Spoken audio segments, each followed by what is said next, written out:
Continuamos conversando con Miguel Pérez Abad, presidente de Fede Industria, y le preguntaba antes de irnos al corte cuáles son las propuestas y las soluciones que ustedes han planteado en estas mesas de trabajo, si me las puede resumir. En 5 minutos. En menos de 5 minutos. Bueno, a ver, nosotros hemos señalado que es necesario revisar la política cambiaria. En términos generales, tenemos una tasa de cambio que luce irreal frente a los retos de la economía.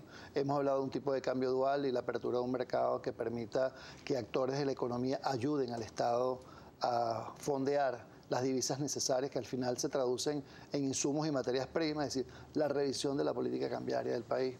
Hemos señalado que es también necesario revisar la política de precios. Venezuela tiene una economía altísimamente subsidiada. Cuando usted compra un litro de gasolina o, como hablábamos hace rato, compras un kilo de carne, aun cuando la carne ha subido mucho en los últimos meses, es el valor del precio. Cuando tú comparas, por ejemplo, con Colombia, las islas del Caribe, hay un diferencial gigantesco, lo que quiere decir que nuestra economía está altamente subsidiada por la altísima renta petrolera que permitía mantener un tipo de cambio sobrevaluado, sencillamente importar productos baratos para la distribución.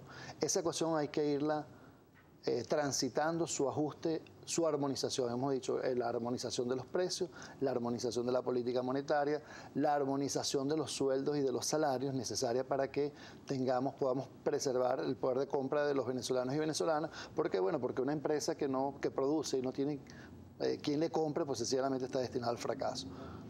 Hace falta un acuerdo de integración, el presidente lo ha llamado Alianza Productiva para Trabajar, ahí estamos trabajando.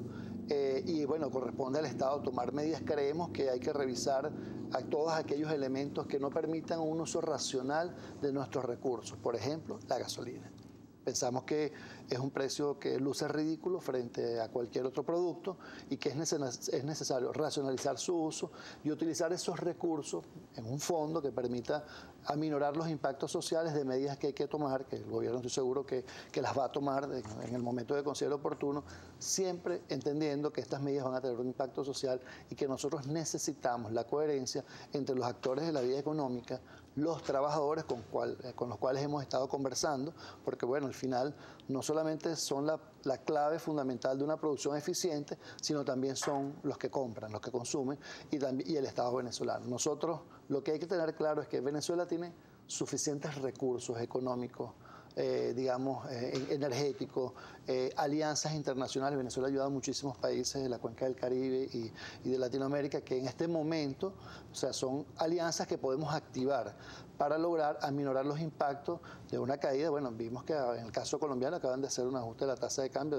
acaban de devaluar 20% el dólar, el peso colombiano, lo que quiere decir que aun cuando Colombia no es reconocido como un país petrolero, también está surtiendo los efectos del desplome de los precios del petróleo y en términos generales en el contexto internacional vamos a tener también esos impactos que de alguna manera nos van a afectar. Antes de terminar, quisiera, cuando iniciamos este programa escuchamos un análisis que hacía la socióloga social Carmen Elena Balbás y ella señalaba que todo dependerá, o las medidas que se tomen van a depender de cómo lo lean los sectores público y privado.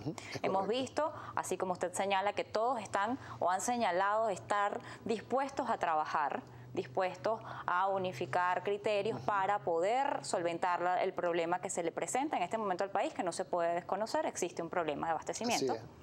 Y todos apuntan a eso, pero sin embargo ella también señalaba que del otro lado se habla de un golpe económico, una guerra económica, y está un tema evidente que es el desplome de los precios del petróleo, que bueno, le han restado una cantidad de recursos importantísimos a la nación y es la única vía de ingreso de divisas prácticamente que tiene la República, y la mayoría de las cosas, el 75% de los bienes que se consumen provienen de importaciones. ¿Usted qué cree que puede hacerse aquí? ¿Cómo pueden llegar todos a un acuerdo? Bueno, yo aplico una máxima que lo podemos utilizar en nuestra vida diaria, ¿no? Es decir, cuando las cosas se aprietan hay que apretarse el cinturón. Es decir, hay que ahorrar, hay que lograr una mayor eficiencia del uso de las divisas, colocarlas donde hay prioridades, hay que endeudarse de alguna manera, o sea, hay que buscar apalancamiento financiero que nos permita cubrir de manera gradual. No estoy diciendo que endeuden el país, no, estoy diciendo que utilicemos nuestras alianzas comerciales y nuestros mecanismos comerciales y nuestras alianzas y el financiamiento que nos permita transitar el 2015, ordenarnos en algunos elementos que nos parece importante, como es el tema de las exportaciones, que dice, bueno, pero si no hay producto para el país, ¿cómo va a haber para exportar? Bueno, hay capacidades para exportar, hay productos que nosotros podemos exportar, podemos colocar una cuota de los productos nacionales en los mercados internacionales para ayudar al Estado en materia de suministro de divisas. Lo que sí está claro es que no hay nada más dramático que una guerra mundial, una guerra civil en un país que queda devastado, y los países se han levantado después de crisis muy grandes. Las crisis son grandes oportunidades para la rectificación y para el fortalecimiento del país. Si los venezolanos y venezolanas trabajamos de manera conjunta, no hay duda que Venezuela va a lograr el camino del desarrollo con seguridad social. Muchísimas gracias por habernos acompañado.